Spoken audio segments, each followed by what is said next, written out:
Here is a Gale Warning, Art Crisis and Survival is a group exhibition. It gathers 8 artists whose work deal with contemporary conditions of crisis and offer ways for us to think about survival. The title comes from a work by the British artist Finn-Kelcey. It's a flag work which was installed on top of Alexandra Palace. And I've always really loved this work because it's so ambiguous. Is it an actual event, or is she trying to make us aware of invisible conditions more broadly? I think art can be a gathering point where we can reflect on endurance and survival. It's also a place where we can meet different points of view, connect, and understand ourselves and our positions.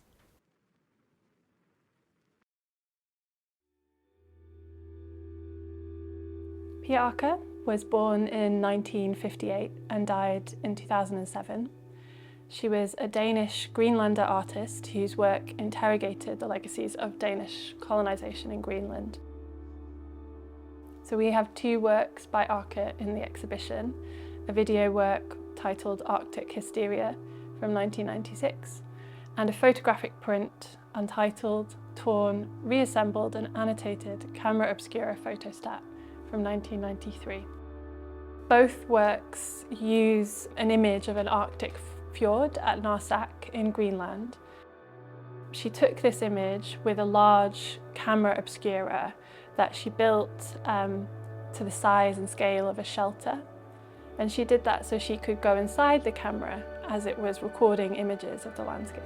And while she was inside and while the image was developing from the lens on one side onto the back wall, she sometimes moved her body across the lens so that you get a ghostly print of her image on the landscape.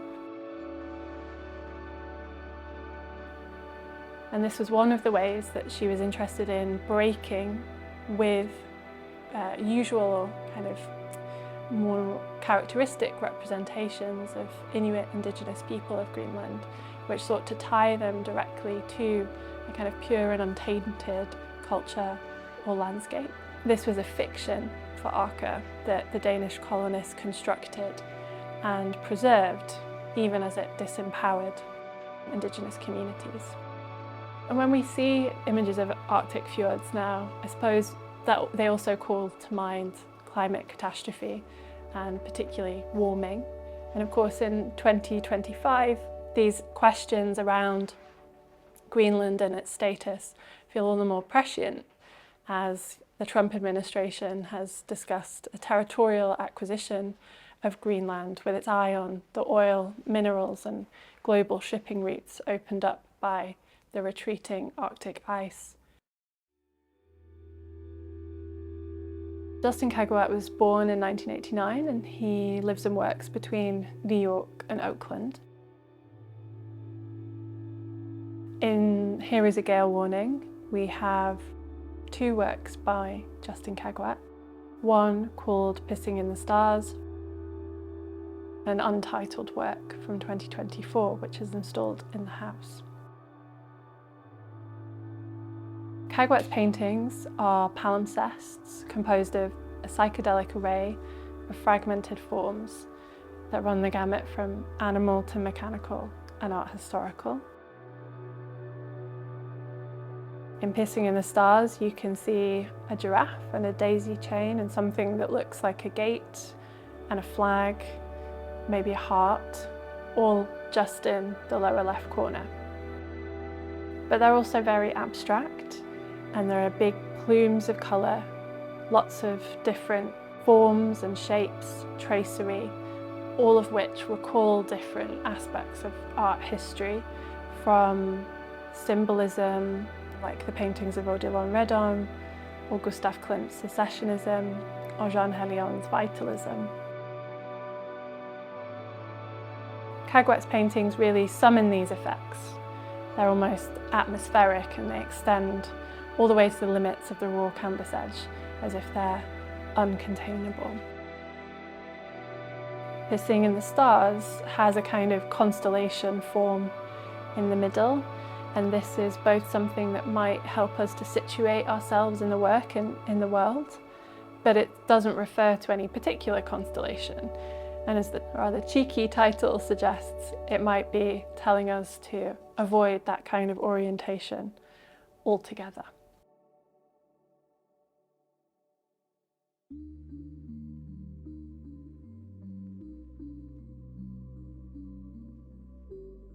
The nature of Rose Finn-Kelcey's work throughout her career is hugely diverse, both in subject matter and in style. There is always a consistent vision throughout everything, but the actual output looks so different that you might think that she's a number of different artists. She made really challenging artwork, exploring themes of feminism, religion, and commerce. And a lot of her work is actually autobiographical, although it doesn't actually appear necessarily that way. Here is a Gale Warning, which is in this exhibition, was actually hand-stitched by Rose in 1971. And to give you a sense of that, the scale of that and what it meant, it was 6 meters high and it was 9 meters wide. It was flown from the top of Alexandra Palace at a time when Alexandra Palace was still used by the BBC for their news broadcasts. And this particular piece was part of a project for Art Spectrum, which was a survey of new British artists' work. Of course, this piece couldn't function unless there were already very high winds. And so many people who saw this sort of kinetic sculptural piece from a distance, seeing hits, which, read, here is a gale warning, obviously took that warning really seriously. And that resulted in the BBC switchboard being jammed with very worried callers. Much like, other pieces, this piece combined socio-political aims with very avant-garde experimentation at that time, and this sense and belief that a work of art could be made of absolutely everything. I'm going to read you a little quote that she said from that period. "Flags offer themselves as a meeting place for the reality of the direct weather experience with the abstraction of the prediction. The alternating effect between weather and flag reflects the ongoing climate change."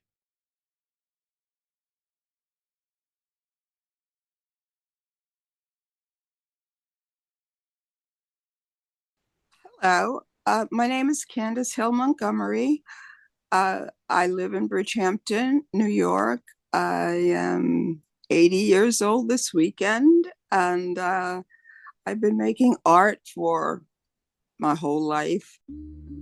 The Fred Hampton drawing, is part of an installation that I did in 1979. Fred Hampton was a leader of a chapter of the Black Panther Party, and so the drawing is he was actually murdered while sleeping or while he was in his bedroom with his pregnant girlfriend or wife. The drawing is of him kind of levitating out of his spring mattress, a little, above the mattress, and it's completely charcoal. I drew the Bible underneath the bed, and I had a tin type kind of a very nice policeman with his hand held up, like when they help you cross the street from schools.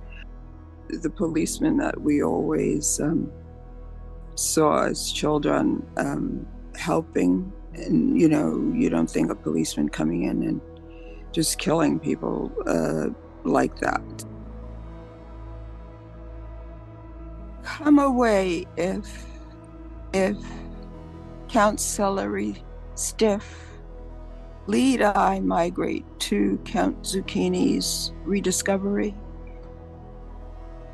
That's a little poem.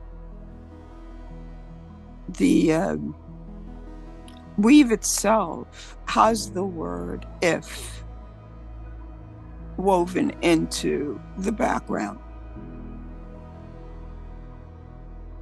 With zucchini and celery on the outside of a door. And the F is fashioned into a person's arms opening the doorway. The weave is broken into two halves.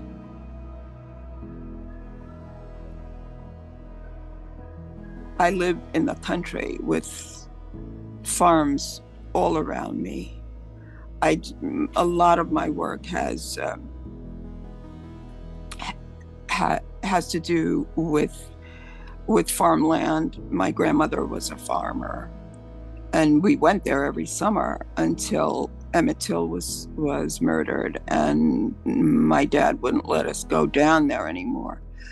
It was too dangerous. But you know, I have a lot of Alabama left in me, and his dad was African, so you know, it's like it's a hard life to get over. It was, you know, really segregated in the South, and with that came too much to even talk about as children, you know. And then you come back to the North on the train, and you're in the Black section of the train. It's like, you know, I'm at this age, I could tell all the stories of segregation in this country. When we make beautiful things in art, we are stepping away from the part of life that is disturbing to others. And it's disturbing to the maker as well. It's not like we want to be thinking about racism or slavery or sexism or any of this constantly. But we migrate away from that in our minds occasionally to make it more palatable.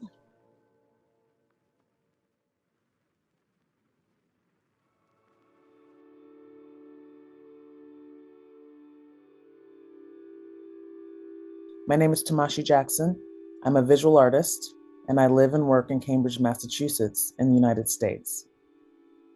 My work combines practices of painting, printmaking, and sculpture with archival research in areas of public infrastructure policy. The work interrogates intersections between formal languages of visual art and political languages driving histories of segregation, voting rights, education, transportation, labor, and housing in the United States and elsewhere. I consider color as both chromatic and social.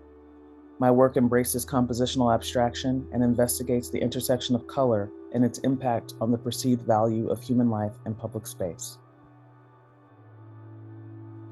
Policing the Crisis, Los Angeles Uprising 1992, London Uprising 2011, LA Raid on Project Blowed 1996, takes its title from Stuart Hall's 1978 edited collection of essays entitled Policing the Crisis, Mugging the State and Law and Order. Constructed from white canvas and brown corduroy, purchased on Goldhawk Road in London, and raw canvas, the 75 by 69-inch painting is sewn together with a zigzag of denim purchased in the Garment District of Los Angeles, California. The piece is compositionally divided into two angled halves. 145-degree half-tone line translations of broadcast news documentation are painted across the varied materials depicting three specific events in London and Los Angeles. You know, the painting itself emerged and kind of showed itself to me. And then only then did I very carefully consider what half of this split would reference this very specific and very painful event in London's history and my own memory of a very painful and trajectory altering event in my hometown's history of Los Angeles in 1992.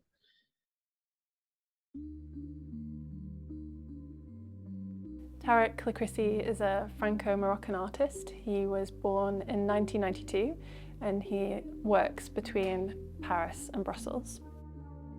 In this exhibition, we're showing a work by Tarek called Unfinished Sentence from 2019. This is an installation that comprises 10 metal spheres that look like vines that hang in an environment of lavender filtered light. There's also a soundtrack that plays that cites the soundtracks of television shows like Buffy the Vampire Slayer and Xena, Warrior Princess. This work is a kind of counter-mythology that's based on a novel by a French writer called Monique Wittig. The novel's called Les Guerrillas, or The Guerrillas, from 1969. In that book, Wittig imagines a kind of counter-myth where a group of Amazon warriors combat modern patriarchy and they transform the world.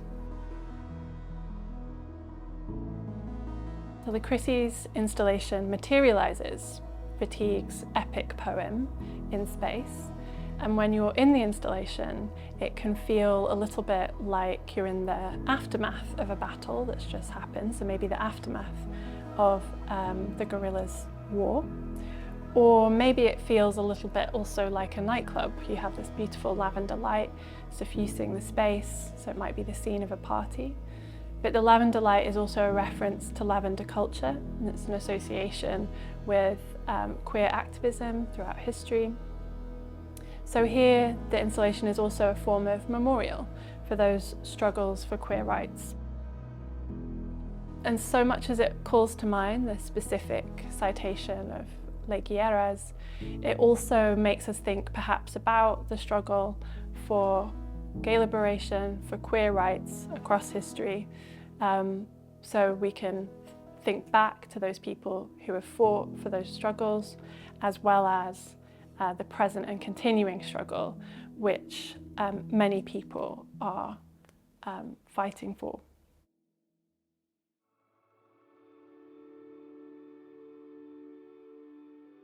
My name is Anne Tallentire. I'm an artist and I live in London, in Camden, where my studio also is.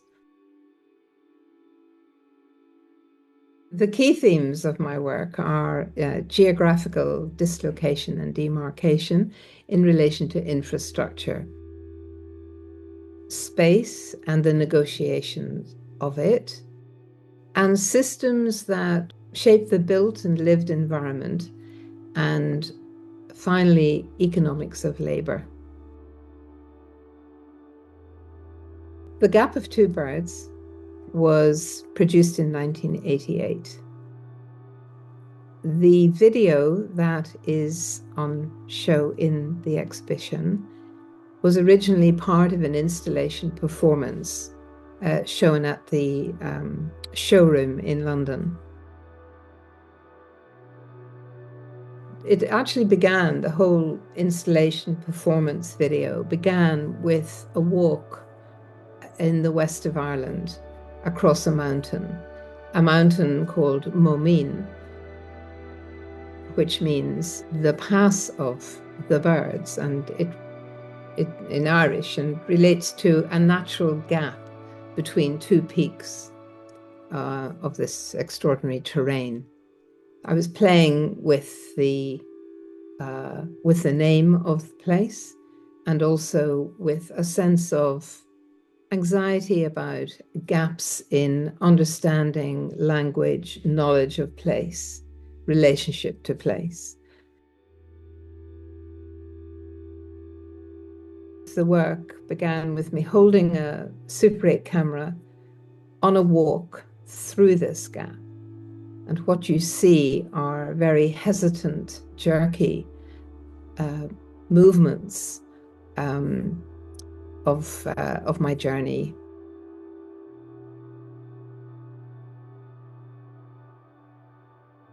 The gap in the title also refers to how in colonial Ireland, place names were often translated by anglicising Irish Gaelic words. So in the process of which the meaning would be lost. So Báile becoming Bally, meaning town or homeland. And essentially this replacing of Irish pronunciation with an English sounding version emptied out the history of the place, so to speak. The installation that contextualized the video consisted of 4 panes of glass, 2 of which had the word north written on, and 2 of which had the word south in black letters. And during a performance, I made rubbings of these 2 words and then handed them to the audience who came to see the performance, and asked the audience which they would like, north or south. And the conversation that ensued from that question then, in a way, performed something of the gap that is referenced in the title. Our gap of knowledge, our gap of language, our gap of understanding.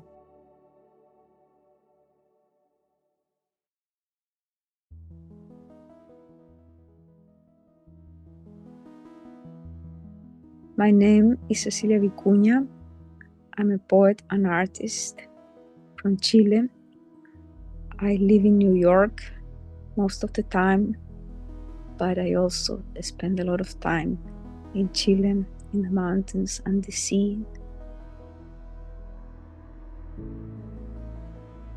I think my art got itself a name.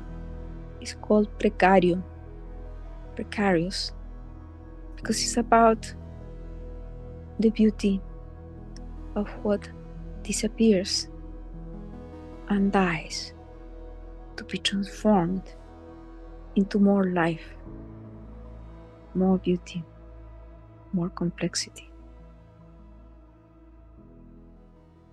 The works included in this exhibition are in 3 different moments of my life.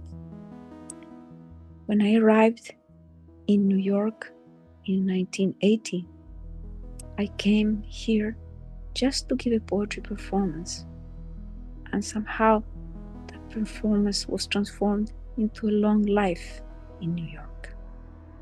And I began by working in the street, by creating small precarious installations in the sidewalk, in the River Hudson, anywhere where people could step on them, not notice them, let them just disappear.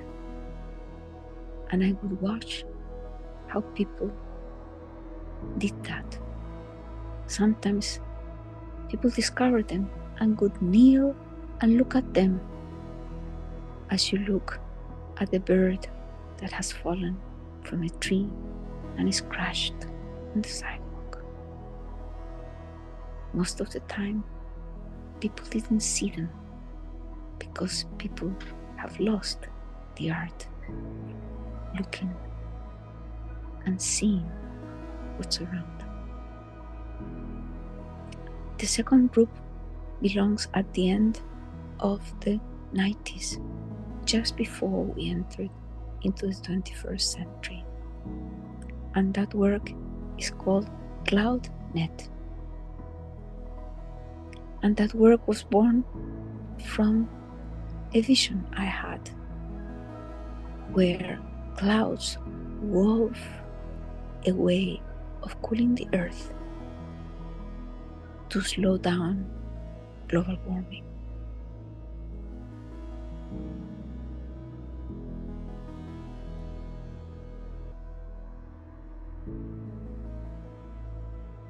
So I began weaving clouds, weaving with the clouds. And the first weaving I did in the pier, just around the corner from my house, close to the Hudson River. And I found 3 girlfriends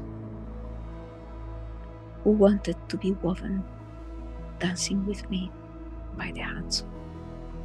And people walked under the net or above the net if the dancers brought it down to the earth.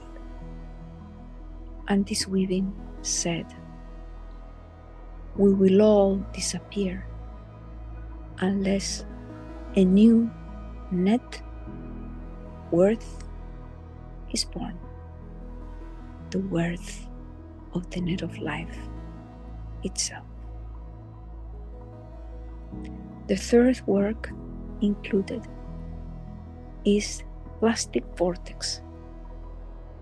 When I began to learn that all those little grains of sand that looked like grain of sand, but were not exactly grains of sand, were microplastics. I had seen them all my life, since I was a teenager in Concon, Chile. But I only learned that they have a name and that they were invading the planet itself, the placenta of young mothers, the brains of all of us and our hearts.